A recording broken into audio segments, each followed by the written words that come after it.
Is there a correlation between elementary students playing kendama being more physically active, a correlation between kids who play kendama and video game use, and/or a correlation between kendama use and stronger academic achievements?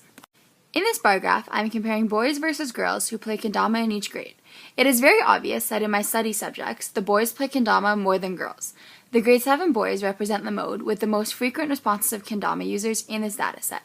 In looking at individual gender for females, the grade 6 girls played the most, while the grade 7 boys played the most for male responses. Interestingly, there were more girls in the younger grades participating, which declined significantly after grade 6. In analyzing this regression line, it is noted that with the boys, there is a positive strong correlation with more boys playing as they get older, peaking at grade 7 and then declining as they reach grade 8. With this regression line, there is a negative strong correlation with the girls in younger grades playing more, peaking at grade 6. When I analyze these two pie charts, I notice that students who play kendama are doing a significantly larger amount of physical activity outside of school than students who don't play kendama. In calculating the mean with this data, 50% of the non-kendama players are doing 2 hours or less of physical activity per week. Almost 43% of the kendama players' population are doing 7+ hours of physical activity, which is the required amount that they should be doing per week, whereas in the non-kendama players chart, only 22% are getting the recommended amount of physical activity needed. The majority of kendama users tended to have either under the recommended body mass index level or meet the recommended body mass index according to their provided data. In fact, the mode of the kendama player's BMI was in the under the recommended BMI. In the non-kendama users, the mode of participants was in the meets the recommended BMI category. However, there were a higher number of kids in the overweight and obese categories, 17% of the responders, when compared to the kendama users where only 7% of the responders fell into the overweight or obese categories.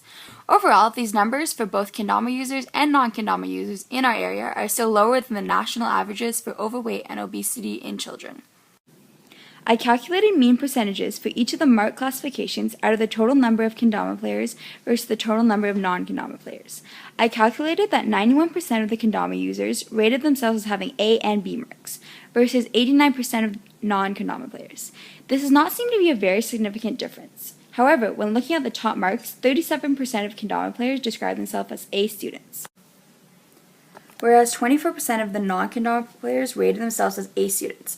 Thus, 14% of the kendama players rated themselves as A students as compared to non-kendama users. As well, in looking at all the A students, 59% of the A students were kendama users.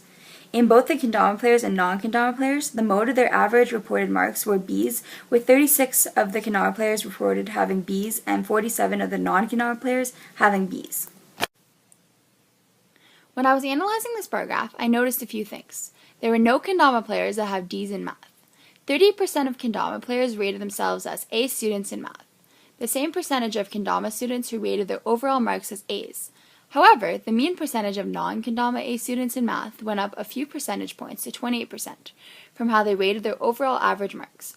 Overall, there was a 10% higher difference in kendama users having math A's.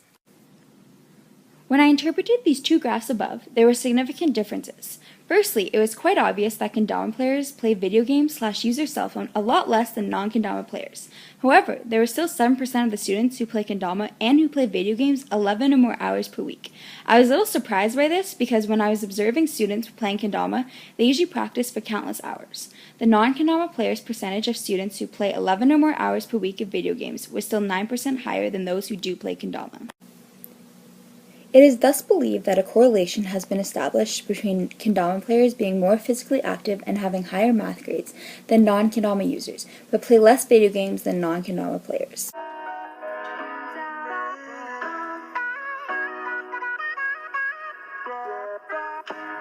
Her bodies go like September. She burns through the night like an ember. And all those things we tried forgetting, I remember.